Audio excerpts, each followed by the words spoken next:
This channel does not promote any violent, harmful, or illegal activities. All content provided by this channel is meant for an educational purpose only. Passport জালিয়াতির সেই খবরে আমরা আরও একবার চোখ রাখবো। আপনারা জানেন সর্ষের মধ্যেই ভূত, তার কারণ গ্রেফতার করা হয়েছে কলকাতা পুলিশের প্রাক্তন এসআইকে। তাকে আদালতে পেশ করা হয়, তার পুলিশি হেফাজতের নির্দেশ এসেছে। শুধু তাই নয়, তার অ্যাকাউন্টে মাঝে মধ্যেই টাকা ঢুকতো। কিসের টাকা, এক্ষেত্রে এই বিষয়টা কিন্তু একেবারেই অনেকাংশেই পরিষ্কার হয়ে যাচ্ছে। তাহলে তার বিরুদ্ধে যেই অভিযোগ, সেই অভিযোগের সত্যতা কতটা, তার সময় বলবে আমার সহকর্মী সুশোভন। এই মুহূর্তে আমার সঙ্গে রয়েছেন টেলিফোনে। সুশোভন সরাসরি রয়েছেন আমার সঙ্গে। সুশোভন, টাকা ঢুকতো তার, এটা জানতে পারা যাচ্ছে, এবং এটাও জানতে পারা যাচ্ছিল যে প্রতি আবেদনকারীর কাছ থেকে 25,000 টাকা করে নেওয়া হতো, যেখানে নথি জাল থাকলেও পাসপোর্ট হয়ে যেত। তাহলে আর কি কি তথ্য এরকম এক্ষেত্রে আসছে? দেখো, তদন্তকারীরা এখনো পর্যন্ত যেটা জানতে পেরেছেন যে এই যে প্রাক্তন সাব ইন্সপেক্টর, তিনি 4 বছর কর্মরত ছিলেন এসসিওতে, অর্থাৎ পাসপোর্ট অফিসার হিসাবে। আর তিনি এই যে 4 বছর কর্মরত ছিলেন, এখানে তার অ্যাকাউন্টে এখনো পর্যন্ত লক্ষাধিক টাকা তার অ্যাকাউন্টে ঢুকেছে। এবং যে টাকার উৎস ধরেই কিন্তু তদন্তকারীরা কিছুটা হলেও তারা প্রথমে সন্দেহ করে। তারপর যখন তাকে জিজ্ঞাসাবাদ করে আর অন্যদিকে তারা যখন অনুসন্ধান করে, অনুসন্ধানে জানা গেছে যে 51টা পাসপোর্ট রয়েছে, সেই পাসপোর্টের কিন্তু নথি পুরোপুরি ভুল।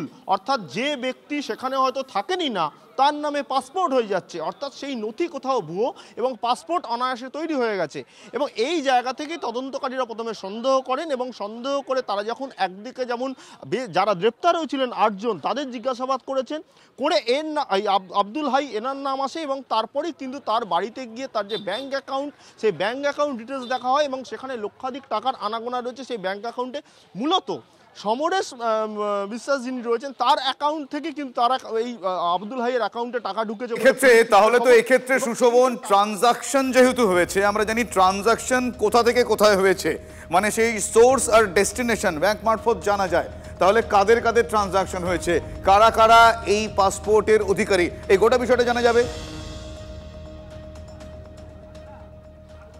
নিঃসন্দেহে জানা যাবে। ঠিক এই জায়গার জন্যই কিন্তু তদন্তকারীরা আজকে পুলিশ হেফাজতের আবেদন করে এবং তা মঞ্জুর হয়েছে। পুলিশ হেফাজতে পাওয়ার পর তদন্তকারীরা এবারে এটাই জানার চেষ্টা করবেন যে এই অ্যাকাউন্টে, অর্থাৎ এই আব্দুল হাই যার অ্যাকাউন্টে প্রায় লক্ষাধিক টাকা মতো রয়েছে, এই টাকা আর কোথায় কোথায় গেছে এবং সেখানে কি বিনিময়ে গেছে। এবং আরও গুরুত্বপূর্ণ, এখনও পর্যন্ত তুমি জানো যে এটা হলো নব গ্রেপ্তার, অর্থাৎ 9 জনের যে অ্যারেস্ট হয়েছে, সেই 9 জনের মোবাইল ফোন, যা যা ডিজিটাল এভিডেন্স যেগুলো ইতিমধ্যে বাজেয়াপ্ত করা হয়েছে, সেগুলো ফরেন্সিকে পাঠানো হচ্ছে। অর্থাৎ সামগ্রিকভাবে যদি তুমি দেখো যে প্রত্যেক জনের কাছে ডিজিটাল এভিডেন্স সহ, ফোন সহ যা তথ্য রয়েছে, সেগুলি যেমন বিশ্লেষণ করা হবে, ঠিক একইভাবে যে ব্যাঙ্ক অ্যাকাউন্ট, সেই ব্যাঙ্ক অ্যাকাউন্টে কিন্তু বারবার বলা যায় পর্যবেক্ষণ করবে তদন্তকারীরা।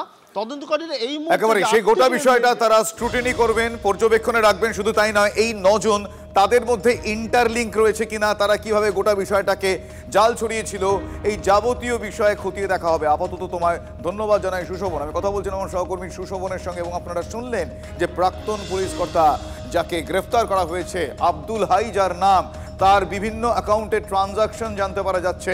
এই মুহূর্তে অত্যন্ত গুরুত্বপূর্ণ আপডেট, এখনো পর্যন্ত এই পাসপোর্ট জালিয়াতি কাণ্ডে 9 জনকে মোট গ্রেফতার করা হয়েছে।